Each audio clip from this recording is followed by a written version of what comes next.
اور پھر جو صحیح معنوں میں طہارت کرتا ہے اسے نزلہ اور زکام سب سے کم ہوتا ہے. مجھے جب بھی چھوٹے ہوتے ہوئے یہ کبھی تکلیف ہوئی تو دادا جی ایک ہی بات کہتے تھے, پوت وضو کر کے نک چ چنگی طرح پانی پا کے تانوں چڑھائی. کہنا دادا جی گھوتا لگتا ہے. کہتے ہیں بیٹا یہ گھوتا ہی تو ہے. نہر میں جب نہاتے تھے نا اور پانی چڑھ جاتا تھا اوپر کو ناک کو تو ہر چیز ہی کھل جاتی تھی, کان ناک ہر چیز فریش, آنکھیں سرخ. تو محمد الرسول اللہ صلی اللہ علیہ وسلم نے خصوصاً جیسے اس طہارت کا طریقہ بتایا ہے, پوری دنیا کی کتابیں اٹھا کر کے دیکھ لیں, یہ باریک چیزیں نہیں بتا پائی ہوں گی کہ آپ دائیں چلو سے لے کر کے پانی کلی کر لیتے, یہ ایک مستقل طریقہ, ناک الگ سے اس کے لیے پانی لیتے, یہ الگ طریقہ. لیکن یہ طریقہ دنیا کے کسی مذہب میں نہیں کہ آپ نے ایک ہی چلو میں پانی لیا ہے, اس میں سے منہ میں لے لیا, پہلے منہ میں پانی آ گیا, منہ بند ہو گیا, منہ بھر گیا. جب منہ بند ہو گیا تو اب سانس لینے کا ایک ہی راستہ ہے اور وہ ناک ہے. اب جب آپ نے باقی حصہ ناک میں لگا کر کے اوپر پانی چڑھایا تو ہوا ویکیوم کرتے ہوئے اس کو اوپر چڑھاتے ہوئے, منہ تو بند ہے, یہاں سے تو سانس نہیں آئے گا, سانس بھی ادھر سے آ رہا ہے, پانی بھی ادھر جا رہا ہے, اور یہ خیشوم آخری حد تلک چڑھ جاتا ہے جہاں تلک چڑھنا مقصود تھا. لیکن ہم کوشش ہی نہیں کرتے. روزے دار کو صرف کہا گیا تھا کہ تھوڑی سی دھیر رکھنا, لیکن ہم سارے روزے دار ہوتے ہیں وضو کرنے کے معاملے میں. تو اس طریقے سے اس پانی کو لے کر کے اوپر چڑھا کر کے پھر اس کو جھاڑ کر کے اچھی طرح صاف کر کے, یہ اگر طریقہ سکھایا ہے تو اسلام نے سکھایا. اس میں میڈیسن کے اعتبار سے جسمانی اور فزیکلی جو ہمیں مفاد اور فائدے ہیں وہ اپنی جگہ پر ہیں, اس کے اوپر کتابیں لکھی جا چکی ہیں, لیکن ہم نے جو طریقہ سیکھا ہے اس میں اس سے اچھا طریقہ دنیا میں کوئی اور نہیں.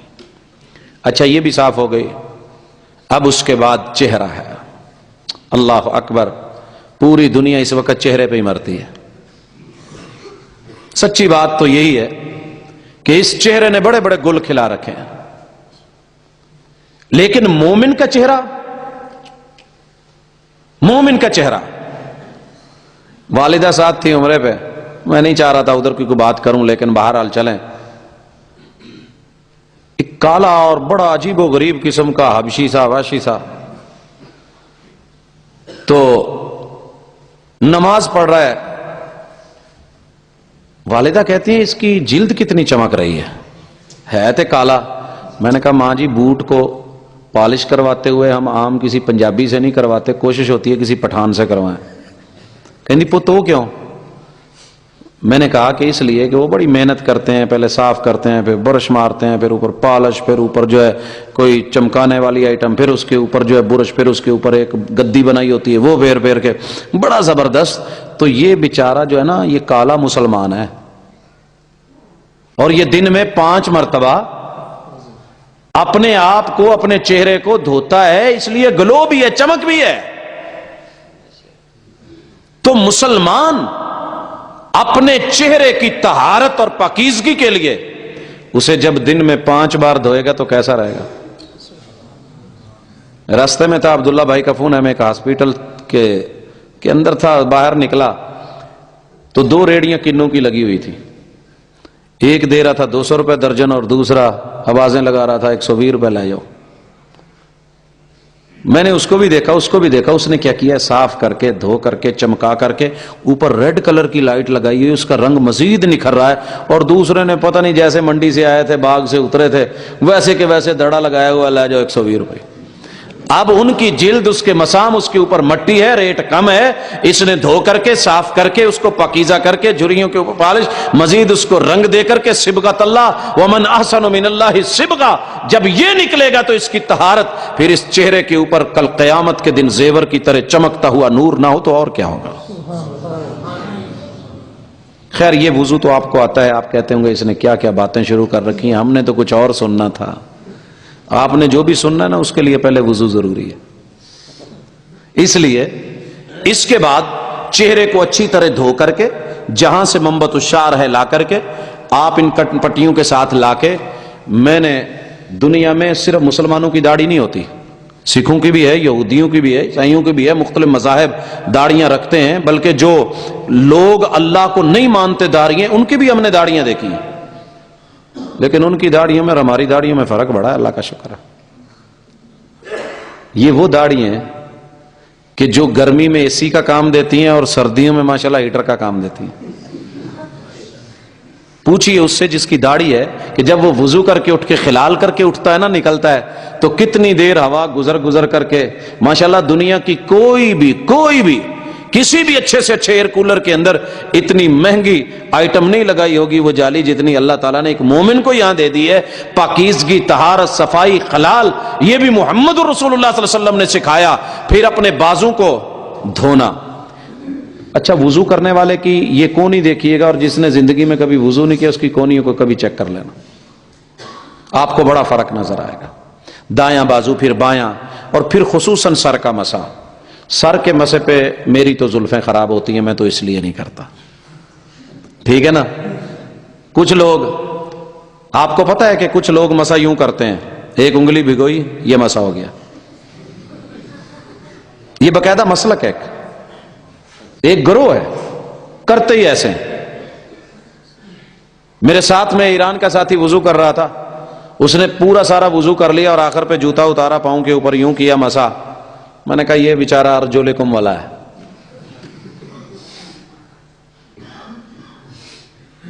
سمجھایا وہ نہیں سمجھا، ہمارا حق تھا بات سمجھا دینا. کتاب اللہ نے، محمد رسول اللہ صلی اللہ علیہ وسلم نے جو کچھ سکھایا ہے، مسے کا طریقہ سب کو آتا ہے، لیکن یہ جو دل ہے نا یہ زہری حالتوں پہ جاتا ہے. میں مسا کر لیا، میرا چیر ٹہ جانا ہے، میرا سٹائل خراب ہو جانا ہے، میری پگڑی. تو محمد رسول صلی اللہ علیہ وسلم سے مسا کرنے کے دو طریقے وہ بھی آپ دیکھ لیں جس سے بالوں کی صفائی ہوتی ہے. بدأ بمقدم راسہ، پانی لیا ہوا ہے، ہاتھ گیلے ہیں. آپ علیہ الصلوۃ والسلام نے یہ والا جو حصہ ہے یہاں سے مسا شروع کیا ہے، اس کو آخر تک لے کے گئے، اپنی گدی تلک، یہاں آخر جو ہے جہاں پہ بال اگنا بند ہو جاتے ہیں. اب عورتیں بھی ہیں ظاہر، وہ تو اپنے بال کہاں ہیں ان کے جا کے ختم ہوتے ہیں، تو جہاں بالوں کا اگنا ختم ہوتا ہے وہاں تک مسا ہے. اور پھر آپ علیہ الصلوۃ والسلام ان کو ہاتھوں کو ویسے ہی لے کر کے آئے. اب جاتے ہوئے اوپر والا حصہ اور واپس آتے ہوئے نیچے تلک، اس کی جڑوں تلک جو ہے وہ ہاتھ پھرتا ہے. جتنی مرضی مٹی، گرد و غبار، اس طرح کے معاملے ہیں الحمدللہ یہ بھی فریش ہو جاتے ہیں، اور دن میں 5 مرتبہ ان کو صفائی اور پاکیزگی اور طہارت میسر ہوتی ہے. اور پھر ساری طہارتوں کا مقابلہ کر دیا گیا. ایک طہارت ایسی ملی مجھے رسول اللہ صلی اللہ علیہ وسلم کے دین میں پاکیزگی میں، وہ کانوں کی تھی جو کسی بھی شخص کو، ایون کہ میں نے یوگا والوں کو بھی کرتے کرواتے نہیں دیکھا.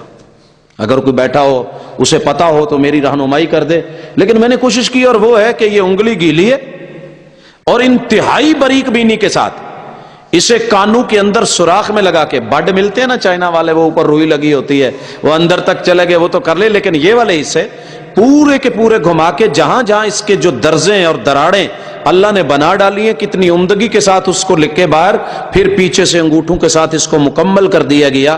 الحمدللہ وضو کرنے والا، دین اسلام کی طہارت لینے والا، اس کے کان بھی صاف ستھرے، کان بھی. میرے ساتھ ایک پروفیسر صاحب ہیں، وضو ان کے شاید مقدر میں نہیں ہے، ان کے کانوں کے اندر اکثر میل اور کھپ جمی ہوئی ہوتی ہے. میں انہیں روزانہ تھوڑی تھوڑی توجہ دلاتا ہوں. میں نے کہا بھائی وضو کیا کرو.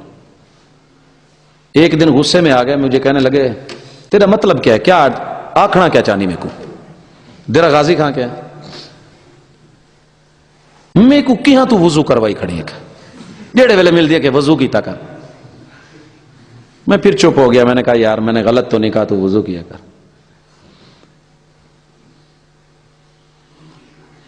ابھی ان کی شادی کو سال ہوا ہے. جب شادی ہوئی نا تو شادی کے بعد میرے سامنے آ کے ہنسنے لگ گئے. میں نے کہا خیر ایسے ہی آج کھل دے بیٹھو.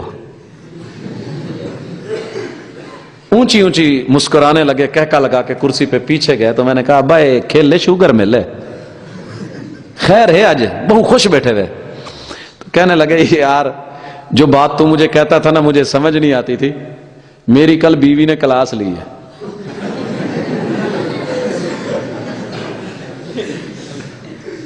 میں نے کہا کیا کہا ہے؟ میں کہا میں سامنے بیٹھا تھا تو تھوڑا سا ایسے ہو کے سائڈ میں مجھے کہنے لگی ایک بھمدانی بھی ایک اگوں آبانی، ایک اچھا نہیں لگتا، ایک جو تو نے کان صاف نہیں کیے، بچوں کی طرح کان بھی گندے اور ان میں پتہ نہیں کیا کچھ جمع، اٹھ چل کان صاف کر کے. کہتا میں نے کیے لیکن سمجھ نہیں آئی، مجھ سے ہوئے نہیں۔ میں نے کہا یہ پھر اس نے بات کی تو میں بیوٹی پارلر پہ چلا گیا، میں نے اسے کہا یار آج گھروں کن کھچوائی کھڑا کوئی کو ذرا صاف کر دے کر۔ اس نے پھر بڑی محنت کی اور رگڑا اور پھر درد ہوئی اور پرانی کئی سالوں کی جمی ہوئی جب میل نکلی تو پھر مجھے سمجھ آئی کہ وضو کیا ہوتا ہے، اور کہتا ہے کہ اب میں روٹین سے وضو کرتا ہوں، اللہ کا شکر ہے کہ اب وہ مسئلہ نہیں۔ اور جو وضو نہیں کرتا، کانوں کا مسا نہیں کرتا، میرے چھوٹے بیٹے کا کہنا ہے بابا اس کے کان سے پوٹی جیسی بو آتی ہے۔ اگر یقین نہ ہے تو کبھی گرمیوں میں جو وضو نہیں کرتا اس کے ذرا کان بہانے سے کھینچتے ہوئے سونگ لینا، آپ لوگوں کو سمجھ آ جائے گی۔ تو اسلام پتہ بھی نہیں چلنے دیتا، اور چھوٹی چھوٹی چیزوں کے اندر خوشبو، عطر، معطر، پاکیزگی، اور اللہ تعالیٰ نہیں۔ اس کے بعد محمد رسول اللہ صلی اللہ علیہ وسلم نے پاؤں دھوئے ہیں اور اتنی باریکی سے دھوئے، خلال کر ڈالا، ایک ایک انگلی کا خلال۔ علی پور چٹھا میں پچھلے جمعے ایک مسئلہ بنا، امام صاحب نے وضو کیا، وضو کرنے کے بعد آ کے خطبہ دیا، خطبہ دینے کے بعد کہنے لگے کہ یار 1 منٹ ٹھہرو میں وضو کر کے آتا ہوں پھر جماعت کرواتا ہوں۔ انسان ہے، وضو کر کے آیا، تازہ تازہ آ کے مصلی پہ کھڑا ہوا، تکبیر ہوگی، اللہ اکبر کہہ کے نماز شروع کروا دی۔ جب سجدے میں گیا تو ہماری نظر بھی تو اللہ کا شکر ہے نا کہیں کی کہیں گئی ہوتی ہے، ہمیں تو حکم ہے نا سجدے والی جگہ پہ نظر رکھیں، لیکن ہم نے بھی ہر جگہ دیکھنی ہوتی ہے۔ تو مقتدی کی پیچھے سے پچھلی صف سے نظر پڑ گئی کہ امام صاحب کے پاؤں کا کچھ حصہ ٹخنے کے نیچے خشک ہے۔ اب اسے پوری نماز میں یہی وسوسہ لگا رہا۔ امام صاحب نے جب سلام پھیرا تو کہتا ہے امام صاحب آپ کے پاؤں کا کچھ حصہ خشک تھا، آپ کی تو نماز نہیں ہوئی، اب ہمارا کیا حکم ہے؟ دیکھیے اسلام اتنا حساس ہے، مسئلہ کیا تھا ایک الگ، لیکن اس کو ماننے والے کہ اگر پاؤں کا تھوڑا سا حصہ بھی خشک رہ گیا، محمد رسول اللہ صلی اللہ علیہ وسلم نے کتنی تاکید فرمائی تھی کہ یہ جہنم میں جل سکتا ہے، یہ جہنم میں۔ وضو کرنا ہے تو پورا کرو، صحیح کرو۔ الوضوء فی الصبرات، سرد ترین موسم اور ٹھنڈا پانی ہے، گیزر نہیں ہے، گیس نہیں، کچھ بھی نہیں، وضو پھر بھی مل مل کے پورا کیا جائے۔ میں محمد صلی اللہ علیہ وسلم ضمانت دیتا ہوں کہ اللہ مشکل وقت میں اس کی مشکل کو ٹال دے گا، اس عمل کی وجہ سے اس کے لیے وہ کفارہ بنا دے گا۔ اچھا جی، وضو ہو گیا۔ اب وضو کے بعد اگلا مسئلہ ہے کہ طہارت کی کہاں ضرورت پڑتی ہے۔